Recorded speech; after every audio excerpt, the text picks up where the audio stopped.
আসসালামু আলাইকুম দর্শক শ্রোতা, আমি নাঈম ইসলাম আপনাদের সামনে আবার আরও একটি ভিডিও নিয়ে হাজির হয়েছি। সবাইকে আমার চ্যানেলে স্বাগতম। আজকের ভিডিওটি হচ্ছে এই জামাত ইসলামের আমির আসলে এই হেফাজতের জন্য কতটা ত্যাগ স্বীকার করছে এবং কতটা কি করছে, চলুন তার মুখ থেকে কিছু শুনে আসি।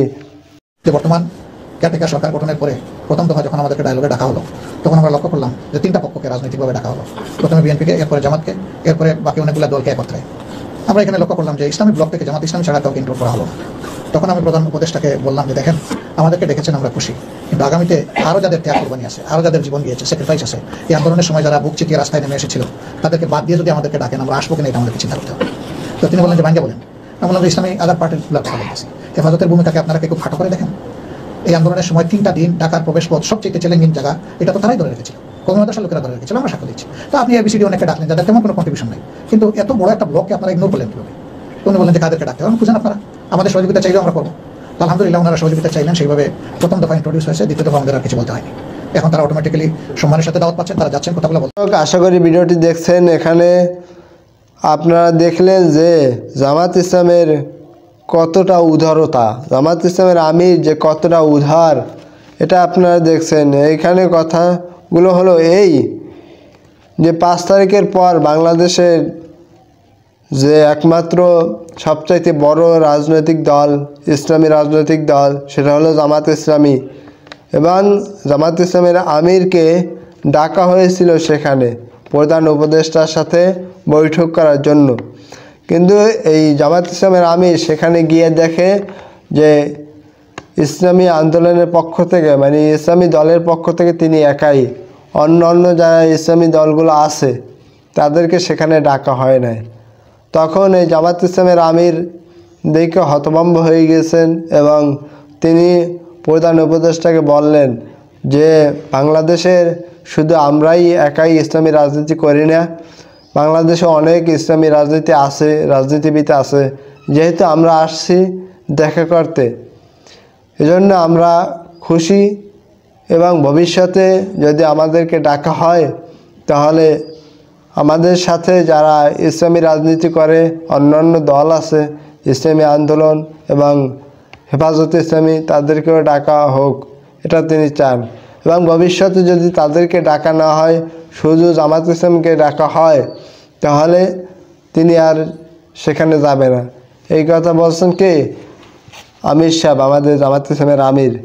কিন্তু আমরা দেখতে পাচ্ছি এই জামাত ইসলামী এতটা উদার এবং তাদেরকে বিভিন্ন সময় ভালোবাসার কথা বলে, তাদের এই কথাও বলছে যে ইসলামী আন্দোলন এবং যারা ইসলামী রাজনীতি করে তাদের সাথে ঐক্য করার জন্য তিনি যতটা সম্ভব নিচে নামা যায় ততটা নিচে নামবে, কিন্তু তারপর একটি ঐক্য চায়। কিন্তু এই যে ইসলামী আন্দোলন এবং হেফাজত ইসলামের যিনি আমির আছেন, তারা বিভিন্ন সময় বিভিন্ন রকমের উস্কানিমূলক কথাবার্তা বলে। এজন্য কিন্তু এই আজকের এই ইসলামী আন্দোলন এবং জামাত ইসলাম এবং হেফাজত ইসলাম, ইসলামী যে কটা দল আছে, এই দলের সাথে আসলে একটা বনিবনত হইতেছে না তাদের জন্য। আসলে দেখেন, এই যে ইসলামী আন্দোলন এবং হেফাজত ইসলামের জন্য এতটা কিছু করলো এই জামাত ইসলাম, আসলে এই জামাত ইসলামের এই কথাগুলো তারা মনে রাখে না, তারা ভুলে যায়। এজন্য দেখবেন এই হেফাজত ইসলামের যিনি আমির আছে মহিবুল্লাহ বাবুনগরী সাহেব, তিনি বিভিন্ন সময় কথাবার্তা বলে যে জামাত ইসলামী নাকি কোনো ইসলামী দলই না। আসলে আমি মনে করি এই যে মহিবুল্লাহ বাবুনগরী, তিনি ভালো মানুষ, এতে কোনো সন্দেহ নাই, এবং বড় আলেম, বিজ্ঞ আলেম। তবে তার যেহেতু বয়স হয়ে গেছে এবং তিনি অনেক আগের মানুষ, এজন্য তাদের উচিত যে নূতন নেতৃত্ব দেওয়া। এবং এর আগেও একটি ভিডিওতে বলছিলাম যে এই বাবুনগরের বাদ দিয়া আমাদের প্রাণপ্রিয় হুজুর যে আহমদুল্লাহ, আপনার শাইখুল হাদিস যিনি আছেন, তাকে এই হেফাজত ইসলামের আমির হিসাবে নিযুক্ত করা হোক।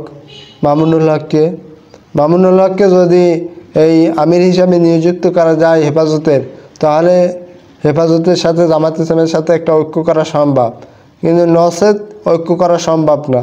এই মহিবুল্লাহ বাবুনগরী বিভিন্ন সময় বিভিন্ন রকম উস্কানি কথাবার্তা বলে, এটা আসলে জামাতের সাথে তাদের সাথে একটা দূরত্ব সৃষ্টি করার মাধ্যম। এজন্য তার অনেক বয়স হয়ে গেছে, তাকে এই দলের এই পদ থেকে অব্যাহতি দেওয়া উচিত এবং মামুনুল হককে এই দলের নেতৃত্বে আনা উচিত এবং তাকে এই দলের আমির হিসাবে নিযুক্ত করা উচিত। এজন্য আমাদের এটা আবেদন যে মামুনুল হককে যেন এই হেফাজতে ইসলামের আমির করা হয় এবং এটাই হবে একটা ইসলামী আন্দোলনের জন্য সুফল বয়ে আনবে। তাহলে আর দেখেন, এখনও যে এই বাংলাদেশের মাটিতে ইসলামী আন্দোলনের জন্য একমাত্র দল হলো জামাত ইসলামী। জামাত ইসলামীর মতো এত বড় দল আর কেউ নাই, আর কোনো দল নাই। যতই বলেন যে হেফাজত ইসলাম এবং ইসলামী আন্দোলন অনেক বড় দল, এটা আসলে মানুষ বিশ্বাস করে না। মানুষ অতীতে দেখছে আসলে কারা বড় দল। এজন্য ইসলাম যদি প্রতিষ্ঠিত করতেই হয় তাহলে এই জামাত ইসলামের বিকল্প অন্য কোনো দল নাই। এজন্য ভেদাভেদ ভুলে গিয়ে কাঁধে কাঁধ মিলিয়ে সব মানুষ, সব ইসলামী দলগুলো ঐক্য হোক, এটাই আমরা চাই। তো আশা করি ভিডিওটি যারা দেখছেন তাদেরকে অসংখ্য ধন্যবাদ।